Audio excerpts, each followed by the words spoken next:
আসসালামু আলাইকুম ওয়া রাহমাতুল্লাহি ওয়া বারাকাতুহু। প্রিয় এমপিওভুক্ত শিক্ষক কর্মচারী ভাই বোনেরা, আশা করি সবাই আল্লাহ সুবহানাহু ওয়া তাআলার রহমতে ভালো আছেন। আজকে আপনাদের সামনে আমাদের 20% বাড়ি ভাড়া এবং মেডিকেল ভাতার আপডেটের বিষয়ে শেয়ার করার জন্য আপনাদের সামনে উপস্থিত হয়েছি। কারণ আপনারা সবাই জানেন আগামী 14 সেপ্টেম্বরে আমাদের অর্ধ দিবস কর্মবিরতি এবং 15 এবং 16 সেপ্টেম্বর সারা বাংলাদেশের সকল এমপিওভুক্ত স্কুল, কলেজ এবং মাদ্রাসা, কারিগরি শিক্ষা প্রতিষ্ঠানে পূর্ণ দিবস কর্মবিরতির আমাদের কর্মসূচি রয়েছে। আমরা একদিকে যেমন সরকারের সাথে আলোচনা চালিয়ে যাচ্ছি, কূটনৈতিক তৎপরতা চালিয়ে যাচ্ছি, পাশাপাশি আমরা আমাদের এই দাবিটি, প্রাণের দাবিটি পূরণের জন্য আমরা আগামী কর্মসূচিগুলো পালনের জন্য আমরা প্রস্তুতি নেওয়া শুরু করেছি। বাংলাদেশের প্রেক্ষাপটে শিক্ষকরা যখন কোনো কিছু পাওয়ার কাছাকাছি চলে যায়, তখন দেখা যায় এটাকে থামিয়ে দেওয়ার জন্য অন্য পক্ষগুলো ষড়যন্ত্রে লিপ্ত হয়। বিগত সময় আমরা এটা দেখেছি, আগামী দিনেও যে হবে এটাও আমরা প্রায় সুনিশ্চিত। এরপরও আমরা সকল ষড়যন্ত্র মোকাবেলা করে এমপিওভুক্ত শিক্ষা জাতীয়করণ প্রত্যাশী জোট সর্বশক্তি নিয়োগ করে কূটনৈতিক তৎপরতা এবং আমাদের কর্মসূচির মাধ্যমে আমরা যে কোনো মূল্যে আমাদের 20% বাড়ি ভাড়া এবং মেডিকেল ভাতা 500 থেকে 1,500 টাকা আমরা এটা আদায় করতে চাই। আমি আজকে শিক্ষা মন্ত্রণালয়ের মাধ্যমিক উচ্চ শিক্ষা বিভাগের deputy secretary Syed AZ Murshed Ali মহোদয়ের সাথে ফোনে কথা বলেছি। তাকে আমি জিজ্ঞেস করেছিলাম যে আপনারা তো বিভিন্ন অধিদপ্তরে আমাদের বাড়ি ভাড়ার হিসাব চেয়ে চিঠি দিয়েছেন, এই চিঠির উত্তরে অধিদপ্তরগুলো আপনাদের কাছে হিসাব জমা দিয়েছে কিনা। তিনি আমাকে বললেন যে এখন পর্যন্ত আমরা কারো কাছ থেকে হিসাব পাইনি। আমি তাকে বললাম যে আপনারা তো একটু তাগাদা দিতে পারেন যাতে দ্রুত সময়ের মধ্যে হিসাবটি দেওয়া হয়। তিনি বললেন যে মন্ত্রণালয় ওনারা মিটিং এ আসলে আমরা তাদেরকে তাগাদা দিচ্ছি দ্রুত সময়ের মধ্যে হিসাবটি দেওয়ার জন্য। আরেকটি বিষয়ে তার সাথে কথা বলেছি। আপনারা জানেন আজকে অধ্যক্ষ, উপাধ্যক্ষ, প্রধান শিক্ষক, সহকারী প্রধান শিক্ষক সহ যে পোস্টগুলো, প্রশাসনিক পোস্টগুলো ছিল, এগুলো সরকারের অধীনে নেওয়ার জন্য একটি মিটিং ছিল। আমি তাকে জিজ্ঞেস করেছিলাম, তিনি তখন বলেছেন যে আমরা এটা নীতিগতভাবে আমরা সিদ্ধান্ত নিয়েছি, প্রতিষ্ঠান প্রধান এবং অন্যান্য যে পোস্টগুলো আছে এগুলো সরকারের মাধ্যমে নিয়োগের বিষয়টি ওনারা নীতিগতভাবে সিদ্ধান্ত নিয়েছেন। এই বিষয়টি নিয়ে আমরা দীর্ঘদিন ধরে কাজ করছি। আমি গতকালকে কয়েকটি আবেদন শেয়ার করেছি আপনাদের সামনে, যে আমরা বাংলাদেশ মাদ্রাসা শিক্ষক কর্মচারী ফোরামের পক্ষ থেকে সকল নিয়োগ সরকারের অধীনে নেওয়ার জন্য আমরা 3টি আবেদন দিয়েছিলাম। একটি মাননীয় উপদেষ্টা মহোদয়কে, একটি ডিজির মাধ্যমে মাননীয় উপদেষ্টা মহোদয়, শিক্ষা উপদেষ্টা মহোদয়, আর একটি মাদ্রাসা এবং কারিগরি সচিব মহোদয়কে। আমি গতকালকে এটি শেয়ার করেছি। আমরা ডক্টর ওয়াহিদুদ্দিন মাহমুদ স্যারের সাথে যখন মন্ত্রণালয়ে আমরা প্রথম মিটিং করি সেপ্টেম্বরের 2 তারিখ সম্ভবত বা 12 তারিখ, তখন কিন্তু আমরা তাকে স্পষ্টভাবে বলেছিলাম যে সবগুলো নিয়োগ আপনারা সরকারের অধীনে নেন, কারণ বেতন আপনারা দিচ্ছেন। এই নিয়োগ নিয়ে ব্যাপক বাণিজ্য হয়, এটা আপনারা দ্রুত নিয়ে যান। আলহামদুলিল্লাহ প্রক্রিয়া শুরু হয়েছে।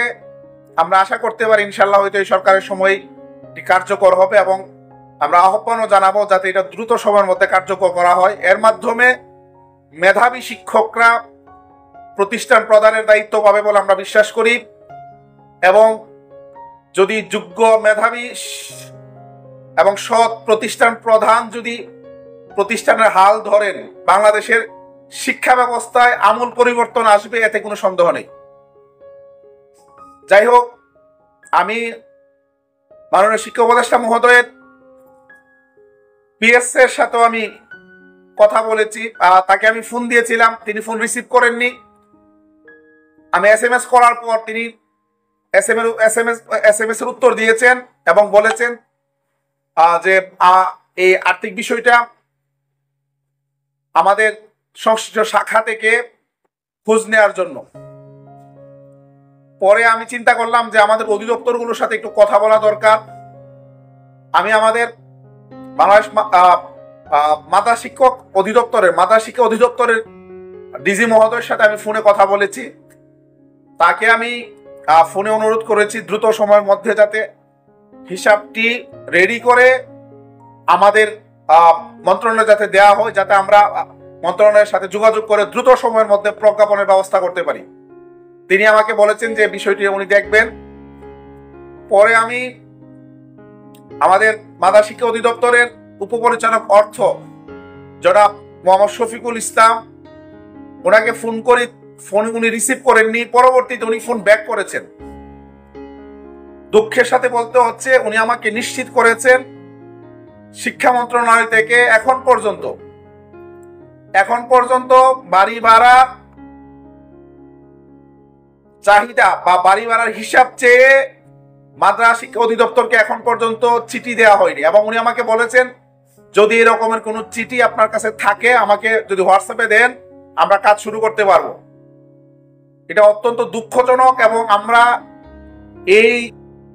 এই যে প্রক্রিয়া তীব্র নিন্দা জানাই। মাওসিতে ইতিমধ্যে আমরা বিভিন্ন সোর্স থেকে নিশ্চিত হয়েছি, মাওসিতে চিঠি পাঠানো হয়েছে এবং ওনারা কাজ শুরু করেছেন, কিন্তু মাদ্রাসা অধিদপ্তরে এখন পর্যন্ত চিঠি দেওয়া হয়নি। কারিগরি অধিদপ্তরের ডিজি মহোদয়কে আমি কয়েকবার ফোন করেছি, তার সাথে আমি কথা বলতে পারিনি, ফোন রিসিভ করেননি। আমি আমাদের জোটের যুগ্ম আহ্বায়ক প্রকৌশলী আবুল বাশার, ওনার সাথে আমি কথা বলেছি। উনি বলেছেন যে 2 দিন আগে উনি খোঁজ নিয়েছেন, এখন পর্যন্ত কারিগরি অধিদপ্তরেও কোনো চিঠি পাঠানো হয়নি। আমি মনে করি এটা একরকমের প্রহসন, এটা কোনোভাবে এটা মেনে নেওয়া যায় না। মাওসিতে যদি চিঠি দেওয়া যায়, মাদ্রাসা শিক্ষা অধিদপ্তরে কেন চিঠি দেওয়া হলো না? কারিগরি অধিদপ্তরে কেন চিঠি দেওয়া হলো না? আমরা এটা জানতে চাই। এবং আজকের এই লাইভের মাধ্যমে আমরা সরকারের কাছে আহ্বান জানাবো, অল্প সময়ের মধ্যে অবশ্যই 20% বাড়ি ভাড়া এবং মেডিকেল ভাতার হিসাব চেয়ে মাদ্রাসা শিক্ষা অধিদপ্তর এবং কারিগরি শিক্ষা অধিদপ্তরের চিঠি প্রেরণ করতে হবে। আমি বিষয়টির সাথে সাথে মেসেজ করেছি আমাদের মাননীয় শিক্ষা উপদেষ্টা মহোদয়ের পিএসকে, আমি বিষয়টি SMS করে জানিয়েছি, এবং মাধ্যমিক উচ্চ শিক্ষা বিভাগের উপসচিব সৈয়দ এজেড মুর্শেদ আলী, ওনাকে আমি SMS করে বিষয়টি জানিয়েছি। আমি আবারও বলছি, অবিলম্বে মাদ্রাসা শিক্ষা অধিদপ্তর এবং কারিগরি শিক্ষা অধিদপ্তরে অবিলম্বে বাড়ি ভাড়ার হিসাব চেয়ে চিঠি পাঠানোর জন্য আমরা জোর দাবি জানাচ্ছি।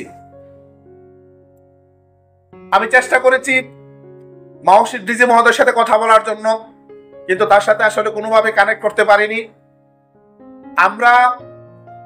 আমার কাছে আজকে যা মনে হয়েছে যে আমাদের কূটনৈতিক তৎপরতা ফিজিক্যালি আমাদেরকে বৃদ্ধি করতে হবে।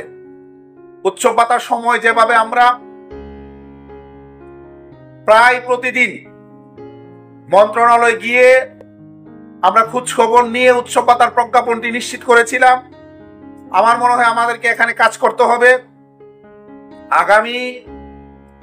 আগামী সপ্তাহে আমরা জাতীয়করণ প্রত্যাশী জোটের পক্ষ থেকে আমরা সচিবালয়ে যাব এবং অধিদপ্তরগুলোতে আমরা যোগাযোগ করব, যাতে অল্প সময়ের মধ্যে আমাদের এই হিসাবটি রেডি করে মন্ত্রণালয়ে জমা দেওয়া হয়। এটার জন্য আমরা আগামী সপ্তাহে জাতীয়করণ প্রত্যাশী জোটের পক্ষ থেকে আমরা মন্ত্রণালয়ে যোগাযোগ করব ইনশাআল্লাহ। এরপরেও যেহেতু এটা নিয়ে ষড়যন্ত্র অব্যাহত রয়েছে, আমি আপনাদের প্রতি আহ্বান জানাবো, আমাদের যে কর্মসূচিটি রয়েছে 14 তারিখ অর্ধ দিবস কর্মবিরতি, 15 এবং 16 সেপ্টেম্বর পূর্ণ দিবস কর্মবিরতি, এই ব্যাপারে সবাই ব্যাপক প্রচারণা চালাবেন। ব্যাপক প্রচারণার মাধ্যমে আমরা বাংলাদেশের ইতিহাসে সবচেয়ে কঠোর কর্মবিরতি আমরা পালন করব ইনশাআল্লাহ।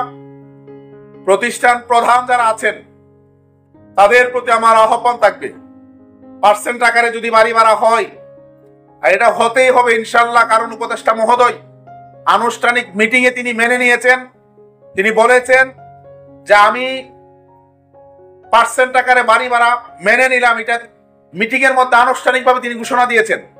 সুতরাং অবশ্যই পার্সেন্ট আকারে বাড়ি ভাড়া হবে এবং হতেই হবে। আমি প্রতিষ্ঠান প্রধান যারা আছেন আপনাদেরকে বলবো, যদি পার্সেন্ট আকারে বাড়ি ভাড়া হয় সবচেয়ে বেশি লাভবান হবেন আপনারা, কারণ আপনাদের স্কেল সবচেয়ে বেশি। সুতরাং আপনাদের প্রতি আহ্বান থাকবে, আপনারা আগামী দিনের আমাদের যে কর্মবিরতির কর্মসূচিটি রয়েছে কঠোর থেকে কঠোরভাবে যাতে পালন করা হয় আপনারা সহযোগিতা করবেন। কারণ এখন রাজনৈতিক সরকার নেই, রাজনৈতিক দলের সভাপতি নেই। সুতরাং আমাদের কর্মসূচি পালন করতে আমাদের খুব একটা কষ্ট হবে না, এটা আমি বিশ্বাস করি মনে প্রাণে। সাধারণ শিক্ষকদের প্রতি আহ্বান, যদি কোনো প্রতিষ্ঠান প্রধান কর্মবিরতি পালন করতে না দেয়, আপনারা সকল শিক্ষকে মিলে তাকে বাধ্য করবেন, সে যাতে কর্মবিরতি পালন করতে বাধ্য হয়। আপনারা সবাই মিলে বাধ্য করবেন তাদেরকে, এবং যারা দিবে না, দিতে চাইবে না, তাদেরকে সোশ্যাল মিডিয়ায় তাদের ব্যাপারে আপনারা পোস্ট দিবেন, তাদেরকে জাতির সামনে তাদের চেহারা উন্মোচন করে দিতে হবে। যারা শিক্ষকদের যৌক্তিক দাবি দাওয়ার আন্দোলনে সহযোগিতা করবে না, তাদের চেহারা শিক্ষক জাতির সামনে, গোটা জাতির সামনে উন্মোচিত করে দিতে হবে। আমি আশা করি আমাদের দৃঢ়তা, আমাদের কূটনৈতিক তৎপরতা এবং আমাদের আন্দোলন, এই তিনটার সমন্বয়ে আগামী দিনে আমরা আমাদের যৌক্তিক দাবি আমরা যে কোনো মূল্যে আদায় করে আমাদের এই সরকারের সময়ের আন্দোলনের আমরা সমাপ্তি টানব। প্রিয় সহযোদ্ধারা, আমরা কর্মবিরতি পালন করব, কূটনৈতিক তৎপরতা চালাবো। এরপরেও যদি আমাদের 12 অক্টোবরের মধ্যে, 11 অক্টোবরের মধ্যে যদি আমাদের প্রজ্ঞাপন যদি জারি করা না হয়, তাহলে আমরা সারা বাংলাদেশের সকল শিক্ষা প্রতিষ্ঠান বন্ধ ঘোষণা করে জাতীয় প্রেস ক্লাবে অবস্থান নেব। যতক্ষণ প্রজ্ঞাপন জারি না হবে ততক্ষণ পর্যন্ত আমাদের জাতীয় প্রেস ক্লাবের লাগাতার অবস্থান কর্মসূচি চলবে। আমরা সরকারের কাছে বলতে চাই যে আমরা এত বড় সমাবেশ আমরা করেছি প্রেস ক্লাবে, প্রায় 60,000-এর উপর শিক্ষক আমাদের ছিল। আপনাদের আশ্বাসে আশ্বস্ত হয়ে, আপনাদের প্রতি সম্মান এবং শ্রদ্ধা রেখে আমরা আপনাদের যেটুকু সামর্থ্য আছে, যেটুকু এই সরকারের পক্ষে দেয়া সম্ভব, মাত্র 20% বাড়ি ভাড়া আমরা চেয়েছি, 1500 টাকা মেডিকেল ভাতা আমরা চেয়েছি। আমাদের এই শান্তিপূর্ণ অবস্থানকে যদি আপনারা দুর্বলতা মনে করেন, তাহলে এমপিভুক্ত শিক্ষা স্থবির হয়ে পড়বে, এতে কোনো সন্দেহ নেই। আপনারা এটা মনে রাখবেন, 60,000 শিক্ষক যদি জাতীয় প্রেস ক্লাবে পঞ্চগড় থেকে, নীলফামারী থেকে, সুনামগঞ্জ থেকে, কক্সবাজার থেকে, রাঙামাটি থেকে, রাজশাহী থেকে আসতে পারে, তাহলে বাকি যারা আসতে পারেনি তাদের সকলের সমন্বয়ে কঠোর থেকে কঠোরতম কর্মবিরতি পালন হবে, এটা আপনারা নিশ্চিত জেনে থাকবেন এবং আপনারা প্রয়োজনে খোঁজ নিতে পারেন। এরপরেও যদি কাজ না হয় তাহলে 12 অক্টোবর জাতীয় প্রেস ক্লাবের লাগাতার যে কর্মসূচি হবে, ওখানে শিক্ষকদের যে ঢল নামবে, এটা কিন্তু আপনারা নিয়ন্ত্রণ করতে পারবেন না। এতে আপনারা নিশ্চিত থাকতে পারেন ওইটা আপনারা নিয়ন্ত্রণ করতে পারবেন না। এজন্য আশা করি আমাদের এই শান্তিপূর্ণ অবস্থানকে আপনারা গুরুত্ব দেবেন এবং এমপিভুক্ত শিক্ষা যাতে স্থবির না হয়, আপনারা দ্রুত সময়ের মধ্যে 20% বাড়ি ভাড়া এবং 1500 টাকা মেডিকেল ভাতার ব্যাপারে কার্যকর পদক্ষেপ গ্রহণ করবেন। যদি আপনারা না করেন এবং এর জন্য যদি আপনার শিক্ষা ব্যবস্থা স্থবির হয়ে পড়ে, বিশেষ করে এমপিভুক্ত শিক্ষা ব্যবস্থা, এর দায়ভার আপনাদেরকে নিতে হবে। আমি আবারও সরকারের প্রতি উদাত্ত আহ্বান জানাবো, দ্রুত সময়ের মধ্যে প্রজ্ঞাপন জারির ব্যবস্থা করেন, হিসাব নেওয়া, শিক্ষা মন্ত্রণালয়ে প্রস্তাব পাঠানো, আরও যা কিছু আছে আমরা দ্রুত সময়ের মধ্যে কার্যকর পদক্ষেপ চাই। যদি 12 তারিখের মধ্যে আপনারা কার্যকর পদক্ষেপ গ্রহণ করেন, আমরা আমাদের কর্মবিরতির কর্মসূচি প্রত্যাহার করব। আর যদি কার্যকর কোনো পদক্ষেপ আমরা দেখতে না পাই, আমাদের এই কর্মসূচিটি যেটি আমরা ঘোষণা করেছি 13 আগস্ট, এটি চলবে এবং পরবর্তীতে 12 অক্টোবর থেকে লাগাতার কর্মসূচি চলবে। আপনাদের সকলকে সংগ্রামী সালাম জানিয়ে আগামী দিনে জাতীয় প্রেস ক্লাবের খোলা চত্বরে আপনাদের সাথে সাক্ষাৎ হবে। সকলকে অনুরোধ করব যে আপনারা আমাদের কর্মসূচিগুলো ব্যাপকভাবে আপনারা প্রচার করুন। এখন থেকে আর কোনো পোস্ট হবে না, সব পোস্ট হবে আমাদের এই 13 তারিখের 14 তারিখ থেকে যে আমাদের কর্মবিরতি, এই কর্মবিরতিকে কেন্দ্র করে এখন সকল পোস্ট হবে। ফেসবুক এবং অন্যান্য সোশ্যাল মিডিয়া উত্তাল হয়ে উঠবে এমপিওভুক্ত শিক্ষক কর্মচারীদের আগামী দিনের কর্মসূচির প্রচারণায় সে আশাবাদ ব্যক্ত করে, সকলের সুস্বাস্থ্য কামনা করে আগামী দিনে আবার আপনাদের সাথে জাতীয় প্রেস ক্লাবে দেখা হবে। সকলকে সংগ্রামী সালাম জানিয়ে আমি আমার আজকের এই সংক্ষিপ্ত লাইভ প্রোগ্রামটি শেষ করছি। আল্লাহ হাফেজ। আসসালামু আলাইকুম ওয়া রাহমাতুল্লাহি ওয়া বারাকাতুহু।